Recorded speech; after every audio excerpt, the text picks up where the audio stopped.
Okay, so I'll move us over to Unreal. I just wanted to reiterate that we're using the prototype starter level. So this is a free prototype. It's effectively a test gym, a clean space to quickly test core movement and mechanics. So that's what a test gym is really. That's what you use for your metrics to work out your move set and your metrics in a game. They're used across almost all third-person and first-person games. I suppose to a degree you could say that the shooting range in the original modern Call of Duty Modern Warfare is effectively a test gym. So we're using this. Let's move over to Unreal if I can find it. So this is the test area. So what I've done here is I've just added the third person template. So the way that you do that is you can just go, if I can, I don't know why it's showing filters, it's because I've got a filter on. Don't put a filter on. I was just looking for levels, so turn off your filter.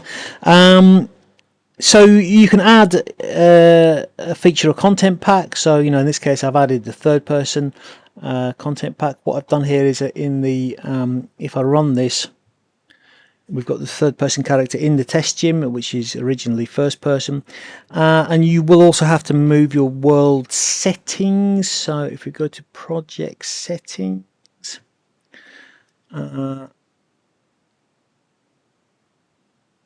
project settings, maps and modes, so you want to move it to your default game mode, to BP third person game mode, and that means that when you drop a player start position in here, which is here, so this is a player start position, and because we're in the third person game mode, as soon as we press play, we'll spawn in our third person character. So other than that, let me just quickly say that if you're going to, it's not selection mode, so if you go to selection mode and you don't see modeling, you need to activate that in your plugins, which I think is called modeling. It's not called modeling,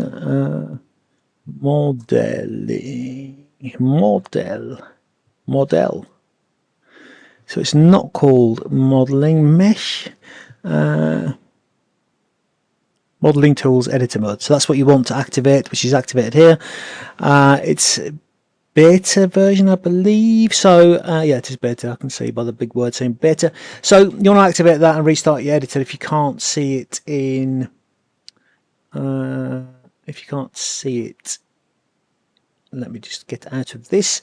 So if you can't see it and you drop down here, modeling, then you know that you need to activate it in the plugins. So as I've said before, one of the main good things about this is that we've got a lot of we have metrics, a metric texture which we can use to kind of work out the size of things. Okay, so a good way of starting here is to just grab a big chunk of the floor. So I'm just holding shift and make a new floor space so that we can kind of get started on a new and original floor space for our blockout.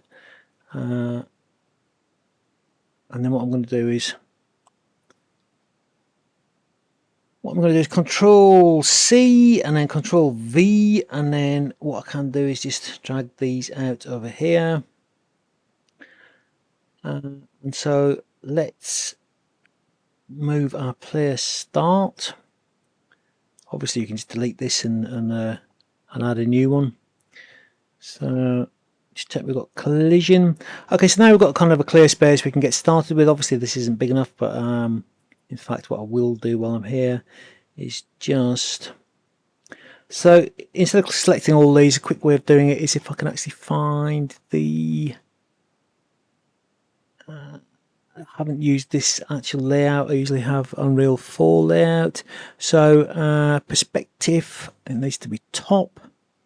And so if we get the top down perspective here, I can just select all of these. I don't want to be selecting the, just make sure I haven't selected anything weird. Seems to have selected a lot of floor there. So what will often happen is when you're in the top down wireframe is you'll end up selecting the skybox and then duplicating that, which you don't want to do. So let's just move that over. So again, I should really have snapping on. So snapping is on. So you want to make sure you've got snapping on, so let's just check we have got it on.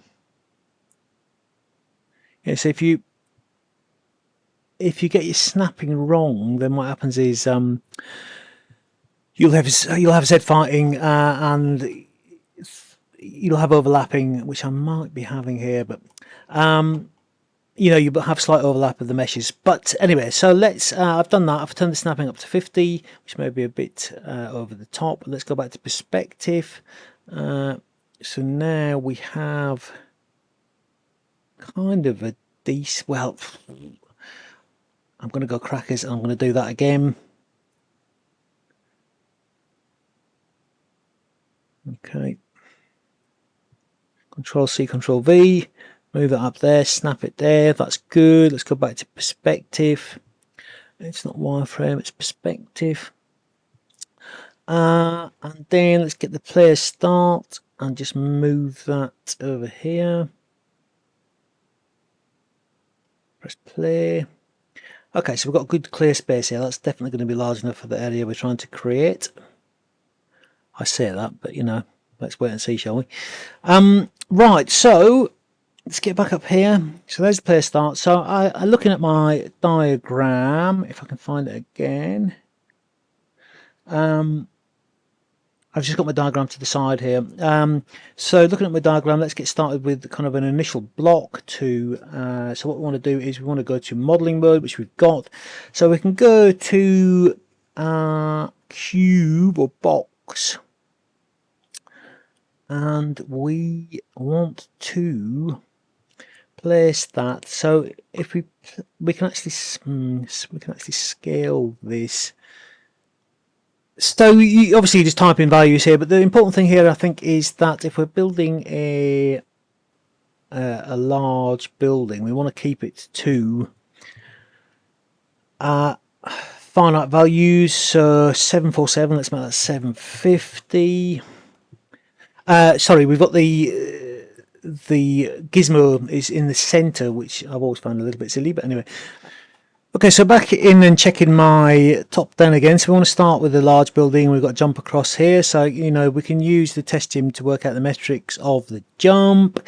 So what we do is in the modeling mode, we go to create. I'm not sure why I've turned this on. And then we can. So just what I've done is I had the snapping set on 50, which was too much because it was just flying all over the place. So I've turned that down to 5. I mean, you can turn it down to 1, but then, you know, you are kind of risking becoming too granular. But anyway, so I don't know what this weird shadow is inferring that we're flirting, but okay, let's stick with that. The other thing you can do is it's really useful is you can subdivide. So I've put in 9 subdivisions. It should actually be 10 subdivisions along the width. So you can see by the blocks here, we've got 10 along the width. I wouldn't worry about this at the moment for a block out. This is really just to do with if you want to put any textures on it, you need, let me just see if I can see that. So I can't actually see my lines. There's probably some way of doing that. I'd actually, no, okay, here we are. Yeah, so I can see I've got 10 subdivisions here. So that was just clicking on show wireframe here. So then I suppose it's probably quite useful to just bear this in mind so you don't have to rebuild everything. So depth subdivisions, so we want to height subdivisions. We don't want that many, obviously. So I'm just matching it up with the textures.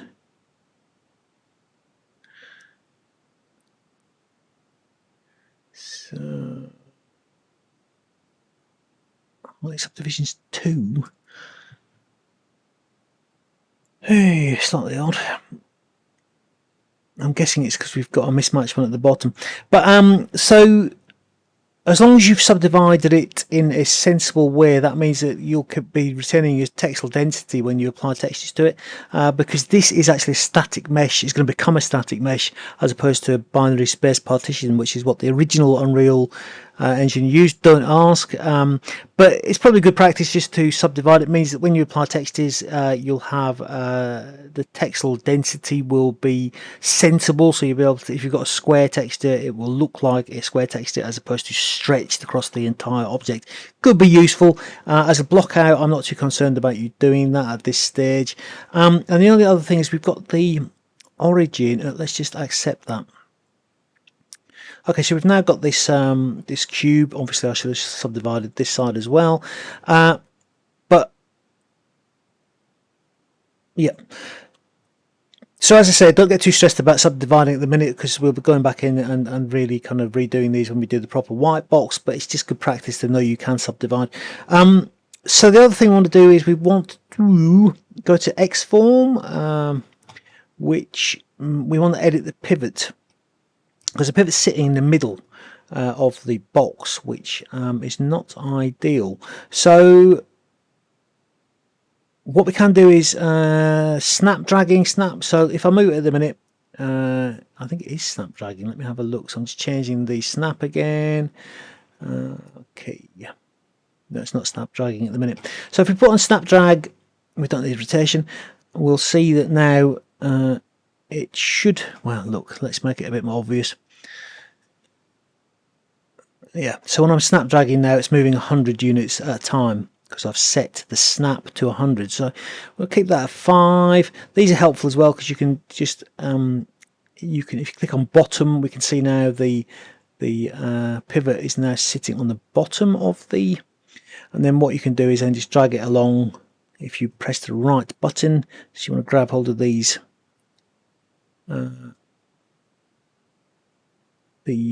arrows, and then you can snap it to the corner. And this is much more useful, you know, if you accept that. It means if you Control C Control V this, you can then, you know, it's a lot easier to snap it if you've got the pivot right. Well, you know, let's get it back up to 10, and you need to make sure you've got your snapping correct, obviously, but then, you know, it's a lot easier to snap things together. If it's the pivot is in the middle, it becomes kind of silly. So what I'm going to do with this is I'll bring this over and see if we can get a jump sorted.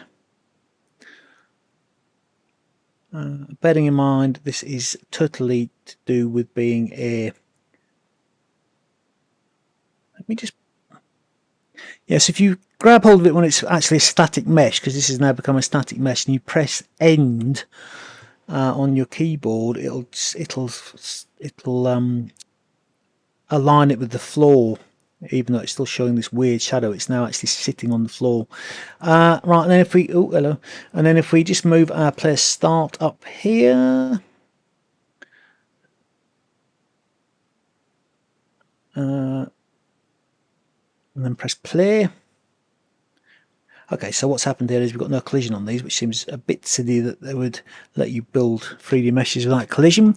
So which means I might as well delete that while I'm at it. So the other thing we need to do here is then we need to double click it down here, and then it brings up the mesh editor window, or the static mesh editor, and we can see we've got the box here, and what we want to do is, I'm just trying to see collision. So let's put 26 DOP collision. So that's fine for a box. Sometimes you have to go down here and basically mess with your collision settings down here. You can give it a collision mesh, but obviously this is a box, so that should have saved, I believe. Let's go back to the main level. Okay, so we've now got collision on the box. I'm not sure why they'd have a modelling mode but they don't automatically put collision on, but hey ho. So we can't jump back up there. I mean, one of the things you want to watch here is if you're falling off this, that you have a height distance where the player would die. That's something to think about. So I'm just going to restart that. Well, actually what I am going to do is I'm going to do what I was originally doing. Control C, Control V. Now we've got collision on them both. So just to recap there, you know, we've if you click down here, this takes you to your static mesh editing window, and then in the case of a gigantic box, you really just need to go to collision and just choose. You could even choose super simple collision. Anything more complex I'll talk about later, but we're blocking out at the minute, so we just need simple collision. And now we should have collision on both of these, so we can check the jump distance. I would guess from instinct that might be too far, but let's give it a go. So I obviously met the okay, that's not too far, it's much too short. Okay, so this is kind of where the fun starts. You can then start tweaking and working out, you know, your metrics, which your metrics originally you would have found from your test gym, but obviously I'm doing this on the fly, as they say. Let's just get this player start position and rotate it so this blue arrow shows you the position of the player when they start. Oh, hello, not got it selected like an idiot. So there we are. Right, so now obviously the blue arrow is now pointing that way, so when we start we are facing the correct way. Happy days. You know, and that's still, it's got kind of air control where if you hold it down you jump further. So I mean, you know, do you want to teach them air control on the first jump? That's up to you as a designer. I would say no, but I have decided to go crazy. Don't know why it's leaving the collision behind with it, but let's give it a go. Whoops, it isn't. That shows my gameplay skills right there. Okay, so you know, that's okay. You're learning the metrics, and if you fall off here you're going to need to put a set of stairs or such like to climb back up onto that platform. So what I'll do now is I'll just go through the process and kind of block out everything, and then come back and just give you an overview of any issues or any extra elements that I've added.